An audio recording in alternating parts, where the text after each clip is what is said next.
Now let's talk about Nigeria's cripplingly high debt, which appears poised to get even stubbornly higher. It follows a new request to the National Assembly by President Buhari to approve a fresh foreign loan of more than $6 billion. Before the latest request, Nigeria's total external debt stood at more than $33 billion, and there are dire warnings that more public debt will effectively mortgage the country's future for generations to come. But other experts suggest that the latest move to borrow more will enhance Nigeria's foreign reserves and stabilize the value of the country's currency, the naira. Well, for more on this, I'm joined now in the studio by the financial economist and professor of capital markets at Nasarawa State University, Professor Uche Uwaleke. He's also president of the Association of Capital Market Academics of Nigeria, as well as chairman of the Chartered Institute of Bankers of Nigeria, Abuja branch, and he was a former commissioner for finance in Imo State.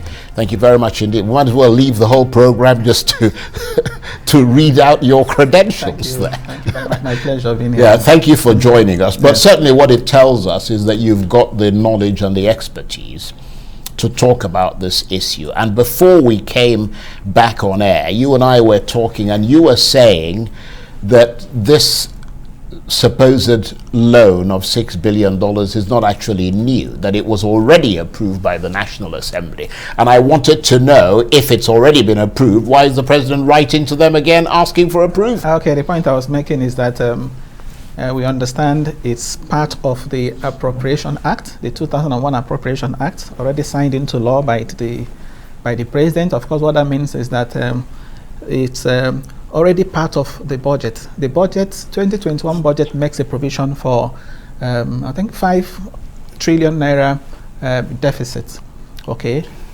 part of which will be funded by external borrowing. I think is a piece, external borrowing and domestic borrowing. Now, that has already been approved by the National Assembly. Now, the procedure, in keeping with the relevant sections of the Debt Management Office Establishment Act of 2003, Sections 21 and 27, the president also is required to write to the National Assembly seeking approval for the component of that loan. So right, but write in a more specific manner, because yes, you said that he had said that there is in the budget it would show that there's a deficit which will be funded by a loan. Yes. But then when it comes to actually requesting that loan, yes, you'd need to be, asking for the loan, exactly, you would need to be more specific, yes, because there are lots of ramifications, aren't there? Who are you taking the loan for? Yes. What is the sort of period of repayment? Yes. What sort of, millstone is it going to hang around Nigeria's neck? Absolutely. That's the question the National Assembly will now be asking. Okay, the details of that loan. I expect the National Assembly, for example, to be concerned about the source of the loan, the cost of the loan, the tenor of the loan, okay, the manner of even repaying it. Are they going to be applied to self-liquidating projects? We have been told that the money is going to be applied to power, transport, health, education. But those are broad terms, aren't yes, they? Yes, they're no yes, specifics. Beautiful. So the details, the National Assembly should be after the details. But let me also say this, that a number of Nigerians are concerned about the level of our, indebtedness. I think it's founded in the sense that if you look at the size of the debt, so far, 32.9 trillion as of December 2020. That's in naira terms, and you now look at that's equivalent of about $86 billion. Now, $86 billion is more than twice our external reserves. External reserves of around 34.5 billion. Now, but that's even not where the burden is. So that includes the external debt and the debt stock. The external and the domestic, right, about right, 32.9. Right. Yes. So, and of course, external is about it's about 30-something billion. Yes, that represents about 38% of the total. The external, the domestic is about 60 to 62% of the total. But the point I'm making is that where the pressure is, when we talk about debt sustainability, where the pressure is on the debt service ratio. Debt service ratio is beginning to rise, and that is what is really giving the concern. A situation in which we are spending over 80% of our revenue servicing debt, that is where the problem is. And that's exactly the same problem that happened in the early 2000s, wasn't it? I mean, when by the time Obasanjo took over as president of Nigeria, and before the Paris Club debt was sort of renegotiated and all of that, I mean, it was the same thing. It was 20-something, 29, going into 30-something billion, and that raised a lot of alarm. And eventually it was renegotiated and cleared.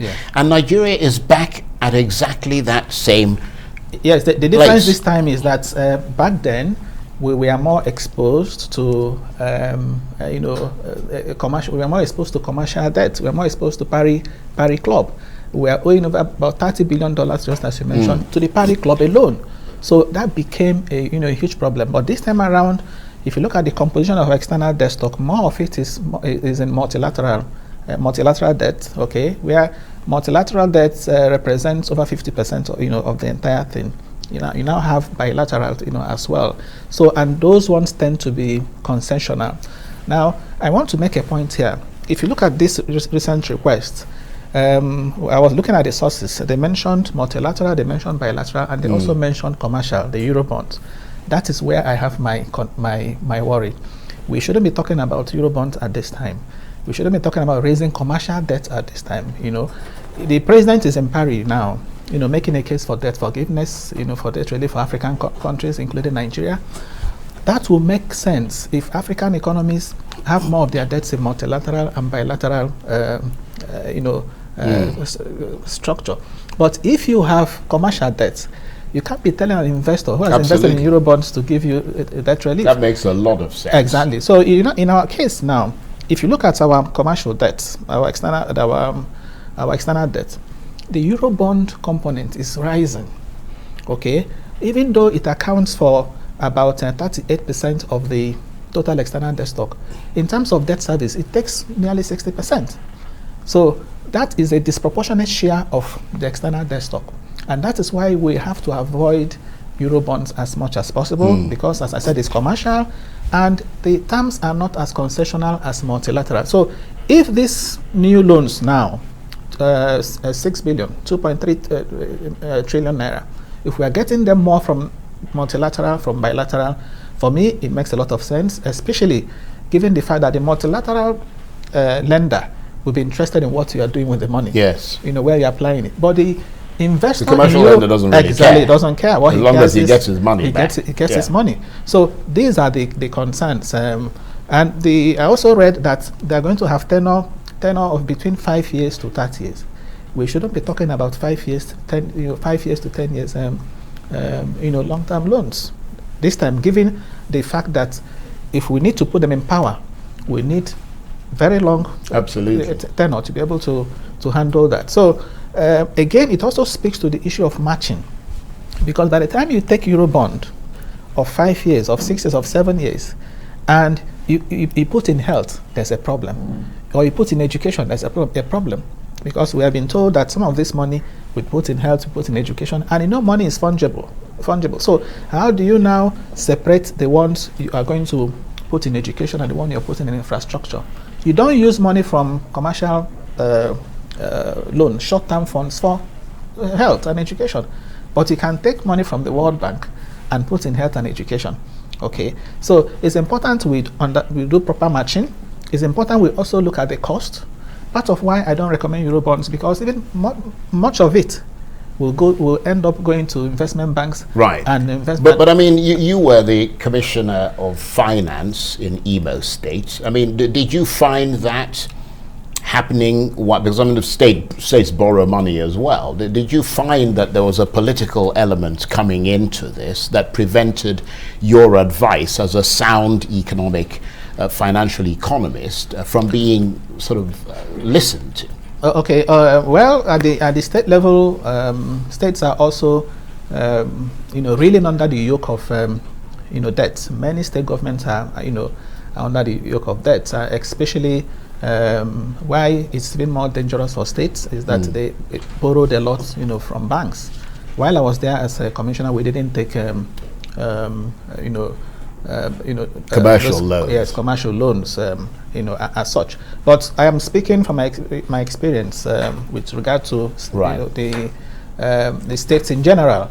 So states have this debt issues, and that's why also you find the debt management office, trying to advise. The challenge that a lot of states have is that many of them are guilty of funding mismatch. They borrow short, they borrow from the banks, and they want to do long-term projects with it.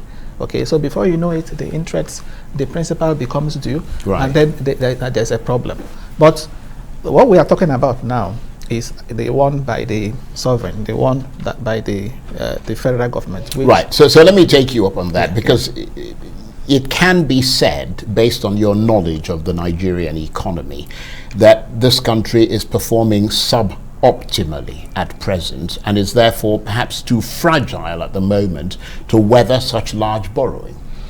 Yes. If you look at the recent report by the Economic Advisory Council, they did a poverty alleviation report which they submitted in April. Now, in that report, the Economic Advisory Council, recognizes that for the government to be able to lift people out of poverty over the next 10 years, 100 million Nigerians over the next 10 years, of course, there needs to be finance. That it's going to cost about $1.6 trillion. But that money, should not come, I think they underlined it, should not come, via borrowing, because the country has borrowed, the Economic Council thinks the country right. has So borrowed. in a sense, this is a lazier option then, is it? Because Nigeria could be focusing on restructuring. It could restructure its bloated civil service. Beautiful. It could reduce its recurrent expenditure, which would save a tremendous amount of money, which could then be applied to infrastructure. So shouldn't the focus be on aggressive reform rather than accumulating more debt? Yes, I think both. Both. I agree. Reforms. I agree. Reducing waste, reducing the size of government. It has been suggested that we have no reason to run. We have 27 ministries, for example. That can be reduced to below 20. The number of MDAs is too large. At over 900 is too large. A lot of them have overlapping functions. That there is need to rationalize. There is need to really restructure and trim the size of government. There's no doubt about that. But on the issue of borrowing, my submission there is that it's important that if we are taking any loan, that it has to be for self-liquidating projects. Look at it this way: if I can get 100 million and put in a project that will fetch me enough to not only repay but also leave something for me, why shouldn't I do that? So the challenge is we are not applying it to the self-liquidating projects. Why I may not dismiss the issue of loans outrightly, it's because of the huge deficit we have in infrastructure in this country. The infrastructure stock is only said to be about 30% of GDP, one of the least in Africa. And for us to build infrastructure, we need money, and that money can come from just annual budgetary provision, because that's too small. Even if you want to plug loopholes here and there, the savings may not be enough to finance infrastructure. So we need to have some money coming from outside, and then, just as the president was canvassing in Paris, public-private partnership is also the way to go. And of course, more importantly, that money has to be judiciously spent and spent transparently. The National Assembly, that is where they have to now sit up to monitor how the loan is applied. Professor Uche Uwaleke, Professor of Capital Markets at Nasarawa State University and financial economist, thank you very much indeed.